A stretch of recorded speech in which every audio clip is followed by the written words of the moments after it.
The Council of Foreign Relations was really started back at the end of World War I, but didn't come into its own really until the start of World War II. It's comprised of people. First, it was restricted to the top businessmen and financial leaders of Wall Street within a 50-mile radius of New York. It isn't quite that restricted anymore, but still it's mainly the New York, the Wall Street bankers and lawyers who control the steering and advisory committees of it. What they have done over the years is basically to do several things. First, set U.S. foreign policy. Second, determine what is acceptable in the way of policies and what is discussable in proper governmental circles. They've also been very important in determining a consensus and eliciting a consensus from the upper class, particularly the large corporations and the American upper class. Now, when I say they largely determine foreign policy, there's a tremendous book that was just come out called Imperial Brain Trust by Shoup and Minter. It talks about the Council of Foreign Relations, and it indicates that starting World War II, before the U.S. entrance into it, the Council of Foreign Relations had some discussion groups, and these discussion groups in turn influenced government because there were people from the Council of Foreign Relations who were in top government posts, and these people were listening to their fellows in the Council of Foreign Relations. So much of our foreign policy, which ended in us getting into World War II against the Japanese, was a direct result of the policy set in the Council of Foreign Relations. Then during the war, the planning for a post-war period once again was done mainly in the Council of Foreign Relations, and it became so closely allied with the State Department that they actually moved offices into the State Department, and the study groups, once again, the output of this actually became foreign policy in the United States. So not only just the immediate post-war policy, but also the extended post-war policy, including the policy toward Vietnam, Guatemala, and Cuba. The International Monetary Fund, the World Bank, these ideas were hatched from the Council of Foreign Relations and accepted by the U.S. government. When the government would have various special advisors, most of these people would be from the Council of Foreign Relations. Right now, there is a study, a 1980s project study going on, which they're determining what the entire international system will be, planning a new world order in which the United States will share power with some of its capitalist friends around the world.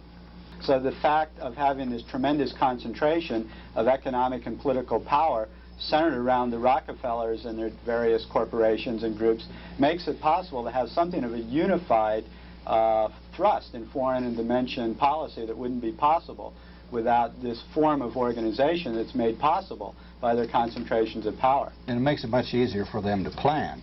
As we see now, they've gotten not just national, from a national basis, but an international basis. This brings us to the Bilderbergers and the Trilateral Commission.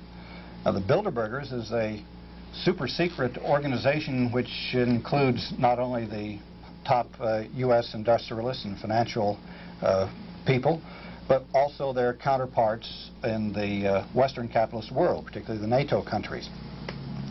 This has been meeting since 1954, and I said in secrecy. They take great pains to make sure that nobody knows about it, even though that there have been representatives from the establishment press in these meetings. Very, very little has ever come out about it. Not only are the industrialists and the bankers there, but also selected academicians, government people, many of them who did not become heads of their government until after they attended Bilderberger meetings, and some of them attended Bilderberger meetings afterward. It's very interesting that the Council of Foreign Relations, the head man in that is David Rockefeller. The head man at the Bilderbergers is also David Rockefeller. And the top man of the Trilateral Commission is David Rockefeller. Now, the Trilateral Commission is a recognition that they needed to bring Japan in on this international consensus to try to eliminate rough spots and competition wherever necessary and cooperate in controlling the third world. Japan is strong enough now, so they recognize this. Well, at a Bilderberg meeting, Brzezinski and David Rockefeller broached the subject. They thought it was a good idea, so they did set it up. And so now we have the Bilderbergers in a way kind of the Trilateral Commission is kind of the Bilderbergers out of a closet, plus Japan.